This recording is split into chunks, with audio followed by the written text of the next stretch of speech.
Hello and welcome to the Formidable Over 40 podcast. I'm Sarah Pittendrigh, a mum, award-winning entrepreneur, cancer survivor, mentor and coach. This podcast is all about sharing inspiring stories and showing you that you're never too old and it's never too late to design a life you love. On this episode, I'm delighted to be joined by Rachel Wayte, founder of She Shakes the World, a movement empowering leaders to step into their light. She Shakes the World brings together gifted women from all across the globe to see past their limitations so that they can change the world. Rachel is also a renowned sound healer, energy healer, and spiritual channel. Through these methods, she helps purpose-driven, high-achieving professionals to find their joy and fulfill their calling. In this podcast, Rachel shares the power of using energy to transform your life and why turning 40 was a point of transformation for her. It's time to hear more. So let's get stuck into this interview with this fabulous episode of Formidable Over 40. So Rachel, hi. I am so happy to have you with me today on Formidable Over 40. Wow, Sarah, thank you so much. What a lovely introduction. Thank you. I'm really honored and excited to be here and in sharing your energy and being on this amazing podcast. What a name, Formidable Over 40. It's fantastic. Well, it's wonderful to have you here. Would you like to share a little bit about yourself with our listeners? Of course. So I'm Rachel Wayte, and I actually am based in Manchester, so the north of England. I have a beautiful daughter, 9-year-old daughter, 10-year-old daughter, should I say, Annie, who is formidable herself, and she's a formidable redhead. I'm married to Gavin, he's a composer, and like I said, we live just out of Manchester. But me, myself, as Sarah said, I am a sound healer, an energy healer, a spiritual channel, which means that, for some people might be thinking, well, what even is that? It's quite a way out thing there to do, isn't it? But in a simple way, I really help people release themselves from any limitations, any emotions, any trauma that may have happened in their life. I help release them of any energy of that so that actually they can find fulfillment, they can find joy, they can find their purpose and really move forward in life. So I'm basically that person who helps people to get unstuck in very simple terms. And like you said, Sarah, I very recently founded She Shakes the World. And for me, that was just about empowering women to really, at this time, realize that, they can do more. Maybe they are here for more, and to encourage and inspire women to step into what it is that they're meant to be doing and releasing themselves from the things that potentially might hold them back. Absolutely fascinating. And I cannot wait for us to get more into this as the interview progresses. Formidable Over 40. I mean, what does all of my guests have got different versions of what Formidable Over 40 means to them. When you think about being a Formidable Over 40 woman, what is it that springs to mind? What do you think of as a Formidable Over 40 woman? Such a great question, and I really thought about this because for me 40 was that transformation point. It was that I was just about to turn 40. I was 39, and I was at that point where there's something more. I am not happy here. There's something more that I need to be doing. I am not fulfilled. I wasn't in a great place, and actually turning 40 was a massive moment in my life when everything flipped and everything changed, and I had to be the one who made that change. But for me, for Formidable Over 40, I think for me, the 40s especially is about stepping into ourselves and actually really deciding, okay, what is my purpose? Why am I really here? And owning that. And really, for me, it's about just owning who I am and what I do and what I'm here to do. So that's certainly what it means for me. Yes. Yeah. Yeah. And what do you think about, because I'm very like you, I was 38, 39 when, adversity pushed me into finding my purpose. Thank the Lord. I didn't say that at the time, but now looking back, I can say that, thank you for adversity, albeit at the time it's not what I was saying at all. But what do you think it is that, when we hit midlife women, what do you think it is that makes them sort of stop, sort of nearly bolt upright and think, what is it that I want? What do you think that happens at that midlife sort of time to make women sort of, want to push more ahead for them, really? Yeah, good question. I wonder if it was almost like it was almost sort of like at that midpoint in life, I suppose. And for me, it was a time of, okay, I'm coming to 40. What have I achieved with my life? Have I achieved the things that I want to achieve? Am I fulfilled? Am I happy? And I asked myself all those questions, and I wasn't. I looked like on paper that I had a great life. I had my own business. I'm happily married, a 5-year-old child at the time. But inside, it was a very different matter. I was looking around me going, well, I don't feel as successful as everybody else. I don't feel like I have this amazing career. And I was comparing myself to others and really sort of like going on this downward spiral of, I'm not where I want to be. And I was ashamed of that. And so for me, it was a period of reflection. It was a period of time to go, actually, let's say I'm kind of halfway through my life. Let's now make it a life that I really want to live. And let's not let the things from the past define me anymore. And let's take that time to really unpack myself and work out what it is that I want. What am I really meant to be doing? And it's been a journey of discovering and unpeeling, as I'm sure many layers of limitations and things. But I think that happens. Certainly happened for me, and I'm sure that happens for a lot of women as they're hitting these milestones of maybe of turning 40. And I think it's quite scary as well. I was 49 when I created Formidable Over 40, the actual coaching program, based on the back of me being frightened at feeling lost. And you said a very interesting thing there, and you'd asked yourself about being happy. And on the outside, to the outside world, you had everything on paper, but inside wasn't matching up to that. No. And I think there's a lot of that about, and I see that hugely in my coaching, in my one-to-one mentoring, especially with high-performing females who on the outside look like they've got it all going on in the right direction, but inside they've all got it going on, and it can be conflicting. Yes. And I think for me at 49, and I don't know how you're I think you're younger than me. I'm 51. You're, how old are you? 44. You're a baby compared to me, aren't you? Yes, you're just a wee baby. And I was like, Lord, I'm going to be 50 and and I don't even know if I feel happy. What do I want? And I sort of shot bolt upright, thinking, I potentially got more years behind me than in front of me here. And if I don't pull my socks up, I'm going to miss this journey. And I've had a great life, don't get me wrong, but I've committed a lot of my time to help facilitate others. And I think other midlife women can recognize this, that, they do so much for everybody else. And I think, like you say, you get to that point, don't you, where it's like, I need some me time. Some me time. So if we go back to Rachel, say at 15, Rachel was 15. What was Rachel doing? What did she want? What were her dreams and her ambitions? Do you know, that's a really interesting question, because I've asked myself that question before. And Rachel at 15, and this might shock some of you, but Rachel at 15 didn't know. I'd say Rachel at 15 was quite lost. Rachel, I didn't know then that I had these spiritual gifts. I didn't know that I was going to be an energy healer. None of that was anywhere near my radar. And so the 15-year-old me was probably just going through the motions of being at school,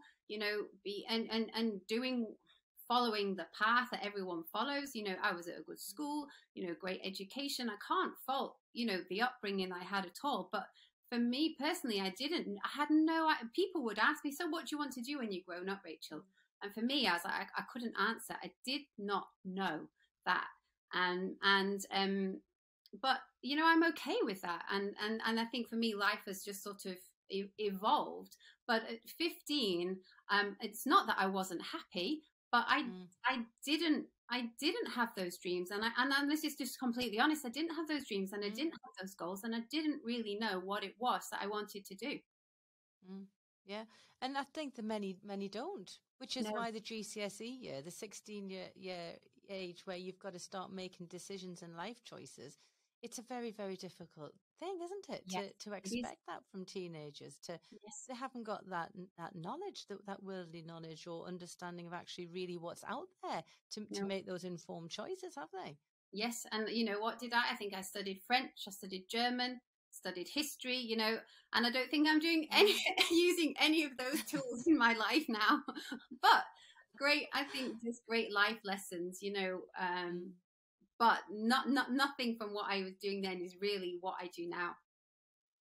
Yeah.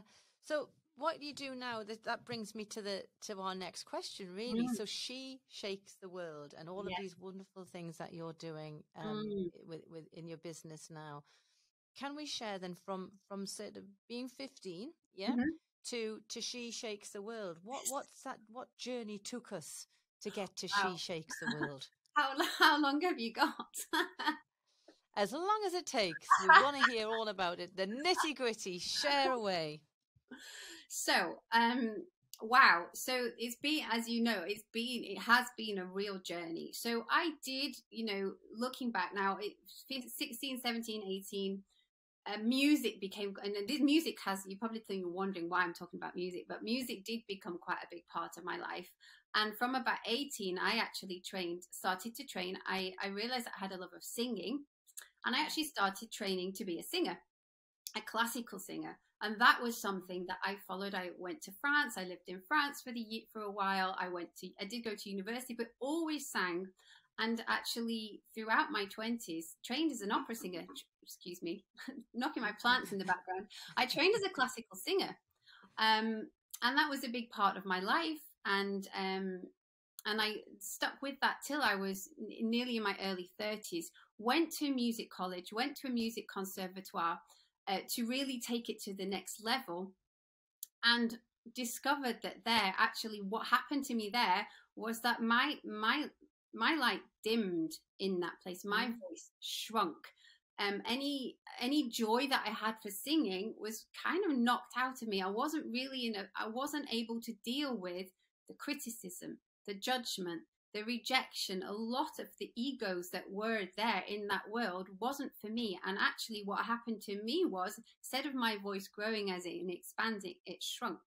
And I didn't want to share it anymore. I didn't want to sing anymore. I didn't want to receive any more criticism, any more judgment. So actually, I just, I left, and I came out and I said, that's it. I'm never singing again. I'm never using my voice. I'm shutting it down, because that was my way of protecting myself from failure, from rejection, from criticism. And so that was up until like my 30s. And then I thought, gosh, well, I better go and get a real job. I better go and get a job in the real world. And worked used my languages for a while, worked as a bilingual PA, realized that the real world of wasn't for me at all. You know, sort of like these high-powered careers in the business world. That actually, I was there for 2 years, and that drove me to actually dealing with a lot of anxiety, dealing with a lot of stress, to the point where I would be driving to work and I would have a panic attack on the motorway driving to work. That is not a good place to be. That's quite a scary place to be. And so I went through some time of having to really time off work and overcoming that anxiety and you know, and the panic attacks. That was a scary time for me. So I left that world, and that led me to, okay, I actually want to help people. I want to make a difference in people's lives. I saw in that world that people weren't particularly that happy. They generally weren't very fulfilled, and I wanted to be able to help people. So I actually learned Reiki. I became a massage therapist, and that was my way into the world of holistic therapies, of energy healing, of what I do now. But like I told you, when I was coming, so I set up my own business. I had my own business for about 8 years. And then when I was turning 40, I was like, there's more. There's more than just me in my room with one person. There's more that I'm meant to be doing. And that's how the energy healing work took off. That's how, I'm sure we'll talk about it. That's how actually my voice came back into what I was doing, because I started using sound and vibration as a way of helping people to heal. And I used my singing voice that I had shut down for 10 years in the healing work that I did. And then She Shakes the World came around about a year ago, when I was really feeling into, okay, yes, I'm making a massive difference in people's lives on a one-to-one level, but how more can I involve? How more can I help? And when I really felt into that, that's when this idea of She Shakes the World came to me, where this isn't just me, this is a mission where I am here to lead women and inspire women to realize that, yes, they might have these limiting beliefs, they might have this self-sabotaging behavior, they might have all these things going on, but I feel that right now we are being called to do more and be more. And that's what the She Shakes the World mission is about. It's about inspiring women to go, actually, I've got gifts, I've got more that I'm meant to be doing, and on a global level, really, and inspiring women to rise and go, actually, yes, now is my time. Now is my time to be here and to create change in the world. And that's why I'm calling it Shaking the World, because I feel that sometimes the world does need a bit of a shake in a positive way. And by shaking it, we awaken people to seeing that there's more out there for them. Yeah, absolutely. And you've covered. Sorry, I would try to cover it all. No, it's wonderful how you've done it, but I just want to kind of go back a little bit now. So in terms of the healing and so forth, how because people will be listening and they'll be thinking, God, this is fascinating, but how does it work? So how does it work? And because also, and how does it work for you as well? So from your client's point of view, what is the experience they would have with you? And then I suppose what would be interesting to know is what the experience is like for you. For me, absolutely. It's a really good question. And, it's sometimes very hard to explain. I'm not a scientist, and I don't come at it from a science perspective. And I didn't grow up with, some people are saying, like, oh, I'm born with this gift and I've known all my life that this is what I'm meant to be doing. This came to me in my early 30s and then really developed in my late 30s as I got into my 40s. So in terms of what clients experience when they're with me, they all experience it in different ways. But what tends to happen is, this is what I say to you, I want you to imagine, like, in terms of energy, that we are all energy. We all have energy flowing through us. We are all energetic beings. We all have our own vibration. We all have our own frequency. Our body vibrates.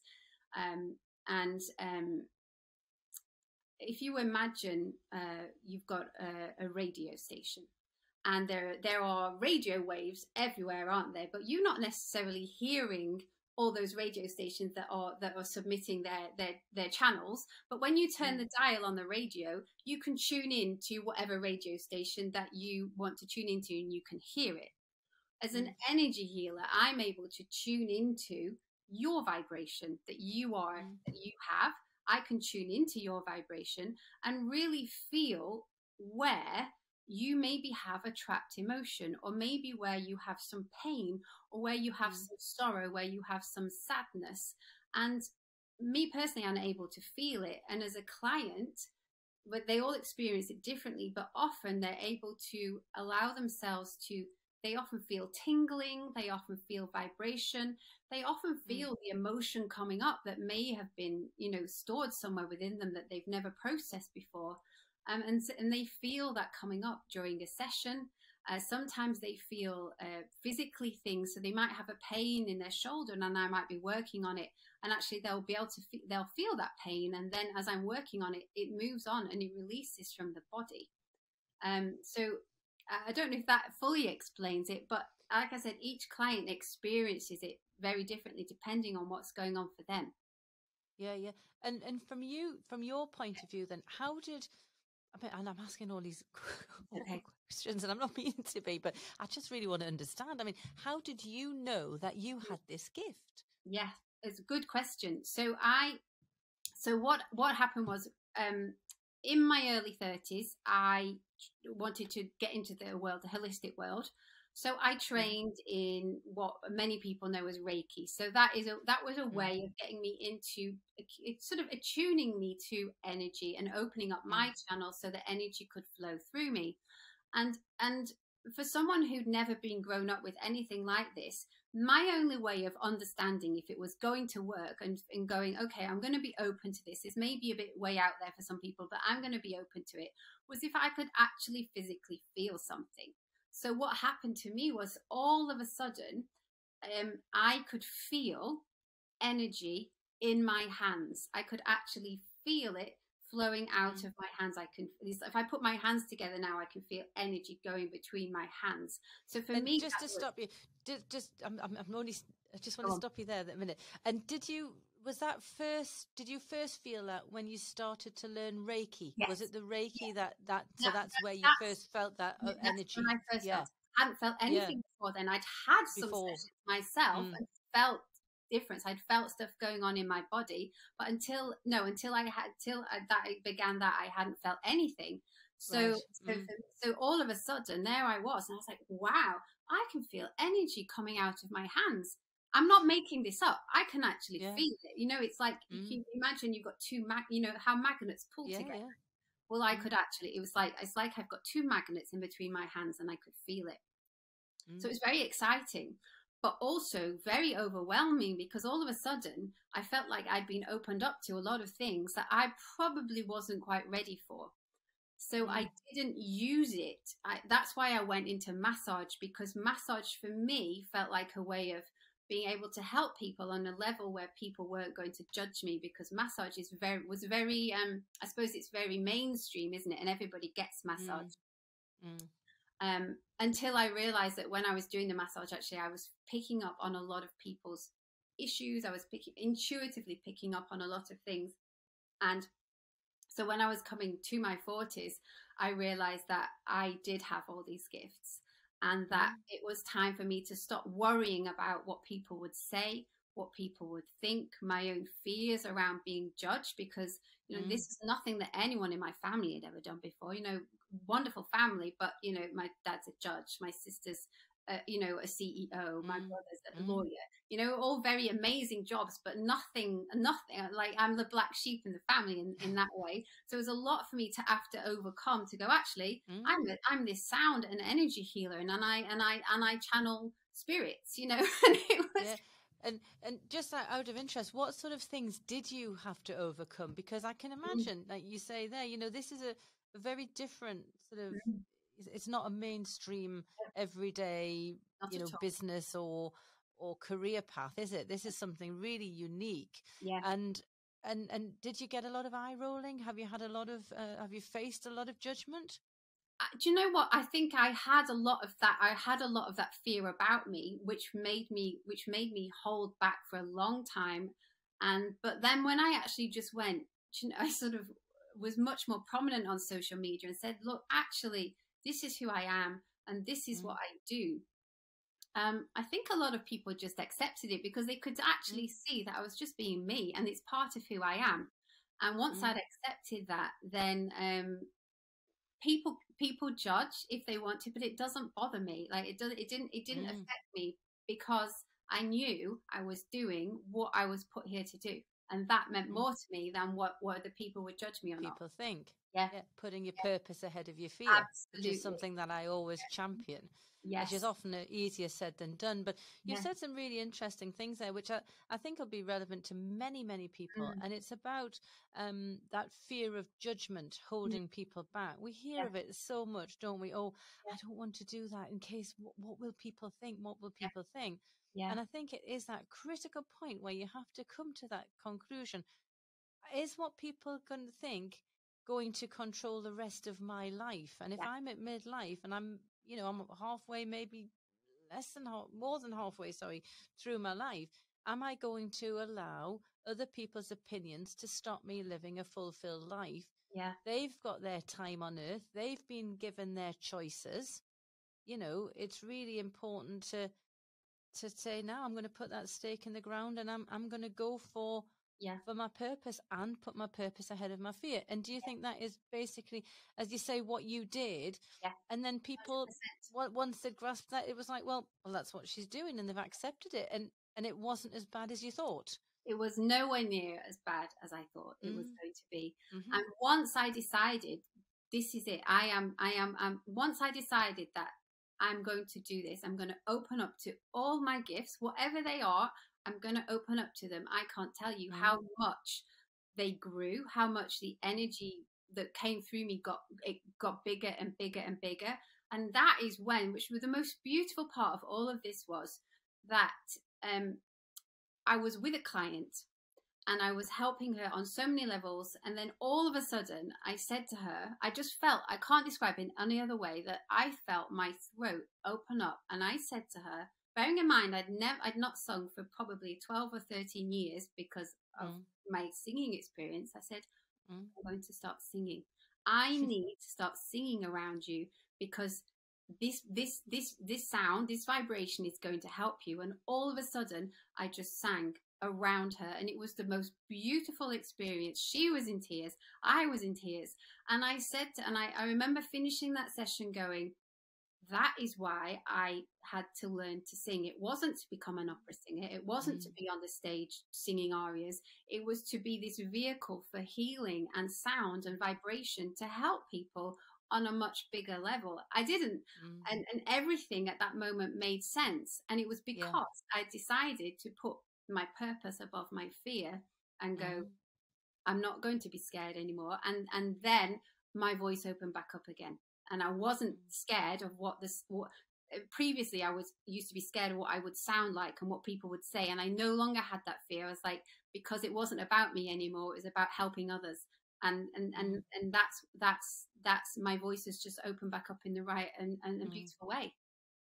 It's fascinating, and you can feel that when I'm talking to you and listening to you. And I'm sure this would resonate with so many people, that if they can put their purpose ahead of fear, they will feel like they've opened back up again, that they've got that purpose, because so many people hit midlife and they feel like they've lost their purpose. Yes. And it is quite, they're in that fixed mindset, aren't they? Of, oh, well, this is it. This is my lot. And what we're saying is, this isn't your lot. This is about putting your purpose ahead of your fear and realizing that this is the start. And I'm very passionate about saying, no, you're not going to go into the shadows. This is your time to jump into the limelight and use all of that experience that you've gained over the decades to become the person living the purpose that you're entitled to and deserve. Because what does that show the younger generation? What does that show your children? My daughter sees me now, like, she doesn't really get what I do. She just thinks mommy makes weird sounds. And she thinks she's but she sees me being myself, being happy, doing what I'm meant to be doing, and what an inspiration that is for her to see that, rather than than dimming my light and just and hiding away. Yeah, and kind of quitting on yourself, really. Yes. Making do. Yes. Making do. Yeah. And I've heard so many people have those conversations. Well, this is just what happens. You hit 40, you get married. That's your life. That's your lot. What more do you want? And I just think, oh, that's so sad. Yeah, that is so not being formidable over 40. This is what we want. We want formidable over 40, don't we? Formidable over 40. So if you chatted about your daughter, and obviously you've got your family, you've got your business. What does your everyday? I mean, I'm sure your days are varied in doing what you do. But what does a day in Rachel's world look like? So, I decided, like another thing, I decided when I turned 40 that I was going to make changes and I was going to make time for myself, because if I was going to change, the only person who was going to do that was me. I couldn't wait for someone else to come in and sort my life out for me. So I made changes back then where I was going to do things that made sure that my energy was as in the best way that it could be, so that I could have my cup filled most of the time, which meant I was showing up much more happy and much more content. So my day now involves me getting up, and I do this every day.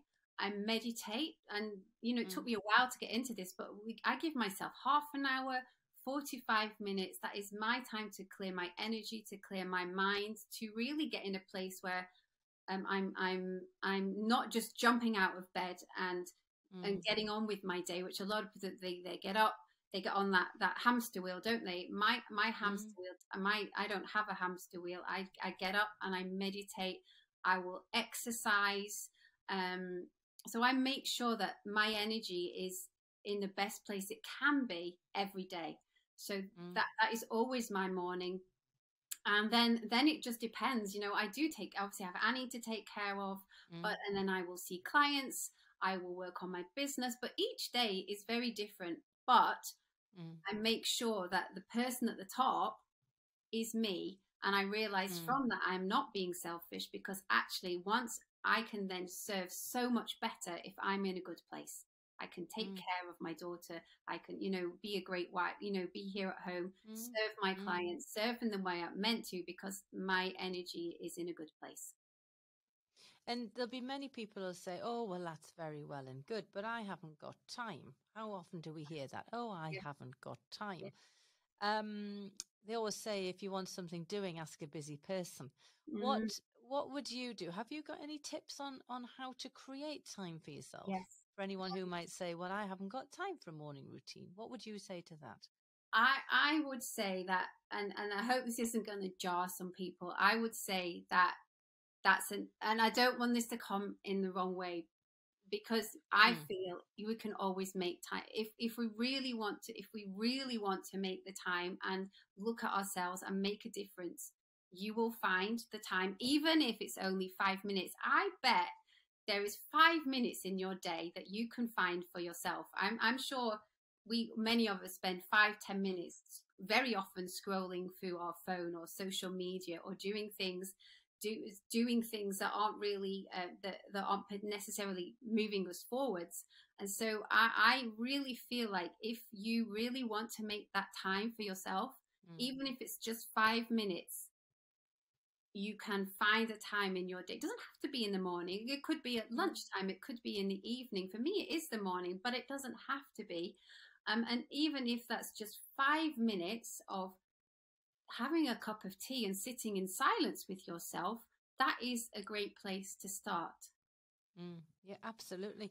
And in terms of the She Shakes the World, because I don't want to lose this. What I want to really know is what's next for She Shakes the World, because you've got so much going on, and you've got you. I know how passionate you are, because I had the pleasure of joining you on your podcast, and we chatted about this at length.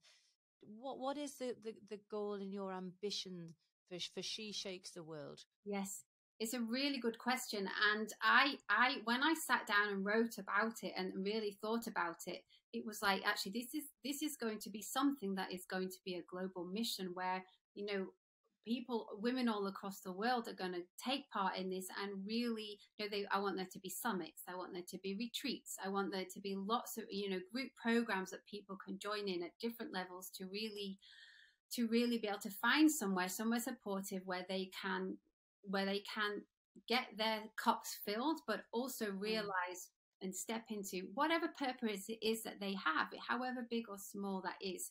And when I fell into that felt quite overwhelming for me, to think, gosh, how am I going to lead all this mission? Which is so I started where I was, and I started with, okay, let's begin with an interview series, which is how we met and how you came onto it. It was like, okay, I'm going to begin with this interview series because this is a way of me taking that first step. And I think sometimes we don't even always need to know how we're going to get to that bigger picture. All we need to do is take that first step. So the first step for me was the interview series, which is what I have now begun. The next thing that I am stepping into is actually right now what I felt going on around as the time we're recording this is there's a lot of fear around at the moment. There's a lot of anxiety around around there's a lot of scarcity that's being sort of projected in the media, isn't there? That things are running out, things are expensive. Yeah. There's a lot of scarcity mentality being projected out there, and I wanted to remind people that actually you can rise above that. You can rise above this trauma. You can rise above this fear. So what I'm being led to create now is a program that is helping people. It's called 90 Days of Abundance. And actually it's helping people to really let go of any fear and any anxieties they have around money and around wealth and around abundance at the moment, and rise above that. So that's the next program that I'm creating to help people really go, actually, yes, this might be going on, but actually abundance is limitless. The amount that is available to me is limitless, and I'm not going to allow myself to get drawn into the fear, get drawn into the trauma, get drawn into the anxiety. I'm going to rise above that, and that's the next step for She Shakes the World, is to help women or men, rise above this level of fear that is around and get into a much more of a flow state, so they can allow the abundance they need to flow through them. They can fulfill their purpose. They can step into it because they're not getting drawn into the trauma that's going on in the world at the moment. And it has been incredibly turbulent, hasn't it? Certainly over the last few years. And I think people's energy levels, which you'll surely pick up on, are waning. They are. And every time you put the news on, there's another call to wane and drain your energy levels, isn't there? And what can people do? Because say people haven't got access to you. What can they do to protect their energy levels, or to try and increase their energy levels when there is so much negativity around at the moment? Are there any little hints and tips and little wins that they can do? Yeah. So for me, the first thing that I did was I turned off the television. I don't watch the news. I actually don't engage in it. Yes, if there's something, I know if I need to know what's going on, it's very easy to find out what's going on. But I haven't watched the news. I haven't sat down to watch it probably for over 10 years, because who's ever come off the news and felt good, like, from watching it? I don't engage in, I see it going on, but I don't engage in it. So I don't really read the headlines. I don't read the newspaper. That's not because I'm not interested in going on. It's just that it doesn't fill my cup and it doesn't keep my energy high. So definitely, if you can stop engaging so much in the news or watching it, that will immediately help your anxiety levels. Simple things like, I know this may sound really simple, but for me, it's fresh air. It's getting out in nature. I get outside every single day. I'm able to walk the dog, but you don't need to have a dog. You just need to be able to go outside, breathe in the fresh air, and get in touch with nature. And that is a really, just even, I remember you saying you used to go for a lot of, you walk a lot. And I think that can make a massive difference. So exercise, fresh air, and even if you're not able to, for me, like I said, it was meditation. And even if you're thinking, oh, how do I even begin to meditate? Where do I even start?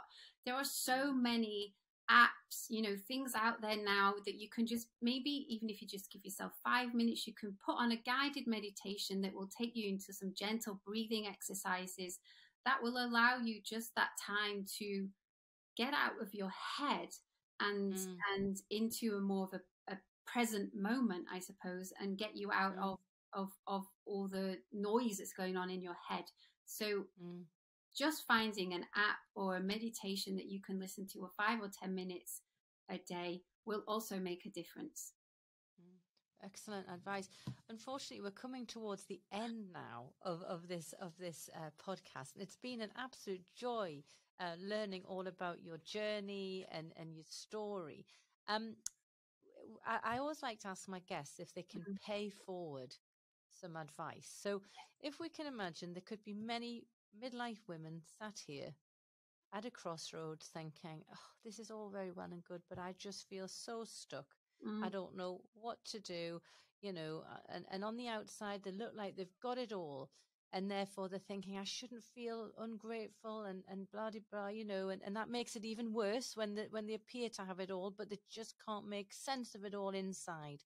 What would be, the advice that you could pay forward to help them get unstuck and find their happy, find their purpose? Okay. So first of all, what I would say was to just be okay with where you are, to accept that this is where I am and that I'm going to be, and just to accept that that is where you are, rather than trying to fight it or analyze it. Just go, do you know what? This is where I am. This is how I'm feeling. And that's okay. Because sometimes we can feel guilty about feeling all these different things, and actually just to accept this is where I am. This is how I'm feeling. And it's okay. And then from that, what I would recommend is for you to really go, actually, I am worth doing something. I am worthy, and I'm actually going to do something about this, because at the end of the day, you are the only person who can do something about it. So to make that decision, to actually make that decision that I am going to put myself first. I am not going to be worrying about, not that you don't worry about your family or children or whatever it is that's going on, but if you can decide that you are going to put yourself at the top of your to-do list and make yourself a priority in whatever way that is, whether that's you go to a yoga class once a week, whether that's you meet up with friends more regularly, whether that's you decide that you're going to exercise more, you're going to take more care of what you're putting in your body, you're going to start drinking less, whatever advice is that you maybe have, maybe is that you realize that you spend too much time on social media, or maybe you're drinking every night and it's maybe not what you feel like you ought to be doing. If you can decide that actually I'm going to put myself first, that commit to change. You've got to make the commitment. It's very easy to make that decision, but actually and remember that you made that decision, because it's very easy to be excited in the moment of making that decision, but the commitment is remembering that you made that decision maybe a week or so later, when you start dipping back down again, going, oh, actually, maybe I will have that drink, or actually, maybe I won't go to that gym class I said I was going to, or maybe I'll stop meditating, I can't be bothered. It's to remember that commitment that you made to yourself when you made that decision to change, is to remember, oh yes, I made that commitment to myself, and to value yourself enough to go, and I'm going, even in those dark times, even in those difficult times, I am going to remember that commitment that I made to myself. And that's what will get you through, because it's very easy to drop yourself, to fall back down into the ruts that we have. It's very easy to fall back into the rut, and you've got to have momentum to get out of that rut, and to remember that you made that decision to commit to yourself. I always remember that I made that decision to commit to myself, and that's what keeps me going if I have a difficult time, if I have a difficult day. But I committed to myself, and I'm committed to my purpose. I'm committed to making change. I want change. That is what I would say. Absolutely. And you're committed to creating the future that you deserve, because that's the other thing, is remembering that you deserve to be happy and to find your purpose too. So that's a wonderful note to end on. What we must do is guide anybody who wants to know more about you and She Shakes the World to where can they find out about you? So they can find out about me at my website, which is rachelwayte.com. There is a link there to She Shakes the World, and if they just want to sign up to the interview series, is to get all the interviews that I've had, they can sign up there, and they can find find everything that they need to on my website and get in touch with me through there. That's absolutely fantastic. So I must thank our listeners for listening to the Formidable Over 40 podcast. And thank you so much, Rachel, for joining us and sharing your wonderful advice and your story and your journey.